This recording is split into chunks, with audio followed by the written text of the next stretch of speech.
Assalamualaikum warahmatullahi wabarakatuh. Perkenalkan, nama saya Muhammad Miftahul Hasan.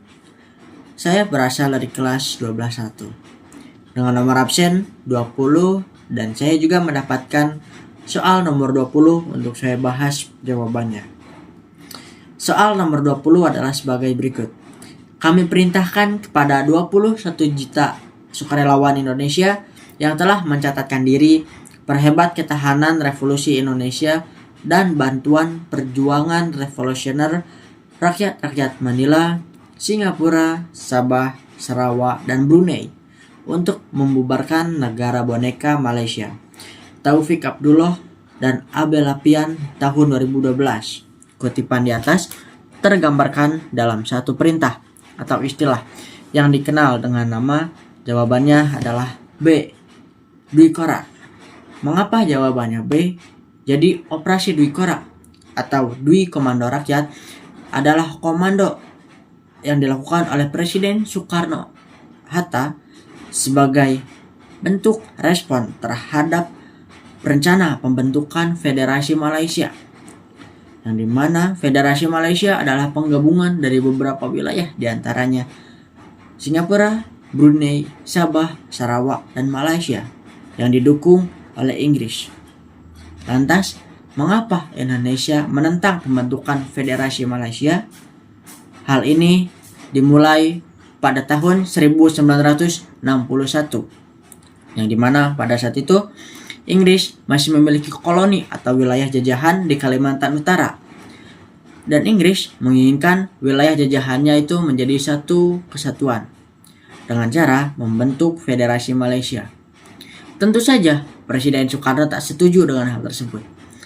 Dikhawatirkan Federasi Malaysia hanya menjadi boneka bagi Inggris untuk memperkuat kontrolnya di wilayah Asia Tenggara. Karena peristiwa tersebut, terjadilah sengketa di antara beberapa pihak, di antaranya yaitu Indonesia dan Filipina dengan Federasi Malaysia. Tentu saja, dengan adanya sengketa ini membuat tim PBB harus ikut tangan membentuk tim untuk melakukan investigasi atau penyelidikan di tanah sengketa untuk mengetahui apa yang diinginkan, apa kehendak masyarakat dari wilayah tersebut. Belum juga tim PBB melaporkan hasil investigasi yang mereka lakukan pada tanggal 16 September tahun 1963. Federasi Malaya yang terdiri dari Singapura, Sabah, dan Sarawak berhasil membentuk Malaysia. Tentu saja, hal ini membuat kondisi antar dua pihak semakin memanas, yang dimana Indonesia memutuskan hubungan diplomatiknya dengan Malaysia. Lalu apa buntut dari kejadian ini? Yaitu terjadi demonstrasi anti-Indonesia di Kuala Lumpur, Malaysia. Presiden Soekarno apakah marah? Ya, Presiden Soekarno makin emosi, makin marah. Karena apa? Aksi demonstrasi tersebut melakukan penghinaan lambang negara Indonesia. Membuat Presiden Soekarno pada awal Mei tahun 1964 dalam sebuah rapat raksasa mengumumkan perintah Dwi Korak atau Dwi Komando Rakyat yang berisi 1. Memperkuat ketahanan revolusi Indonesia, dan yang kedua, bantu perjuangan revolusioner rakyat Sabah, Sarawak, Singapura, Brunei, dan Malaya untuk membubarkan negara Federasi Malaysia. Lantas, Presiden Soekarno menekankan kepada Malaysia bahwasannya operasi Dwi Korak ini bukan untuk melawan rakyat Malaysia, melainkan melawan neokolonialisme yang dilakukan oleh Inggris. Dan pada tahun 1964, pasukan atau tentara tidak resmi Indonesia berhasil melakukan penyerangan di wilayah Semenanjung Malaya. Dan pada pelaksanaannya, pemerintah Republik Indonesia membentuk suatu komando siaga, yang dimana komando siaga itu bertugas untuk melaporkan keadaan Operasi Dwiqara. Sewaktu-waktu komando siaga ini berubah nama menjadi Komando Mandala Siaga atau Kolaga yang dipimpin oleh Laksdia Udara Omar Danu sebagai panglimanya. Diketahui Kolaga ini atau Komandan Mandala Siaga ini terdiri atas 3 tim. Yang pertama, Komando Tempur 1, yang kedua, Komando Tempur 2, dan yang ketiga, Komando Siaga Asia.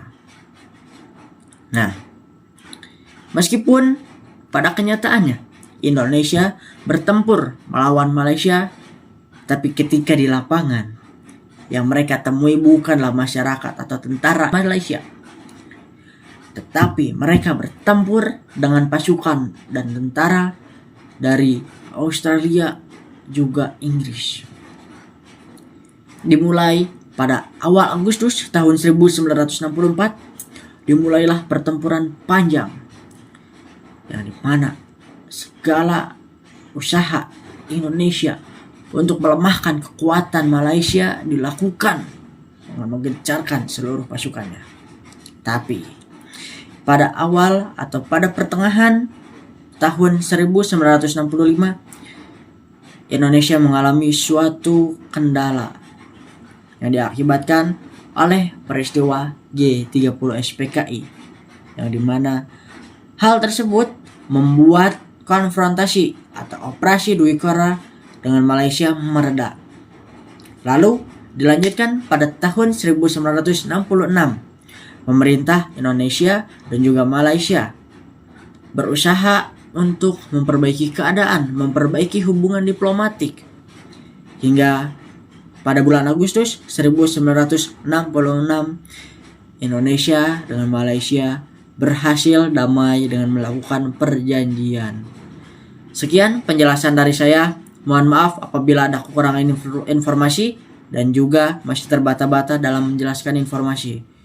Mohon koreksinya agar saya menjadi lebih baik lagi.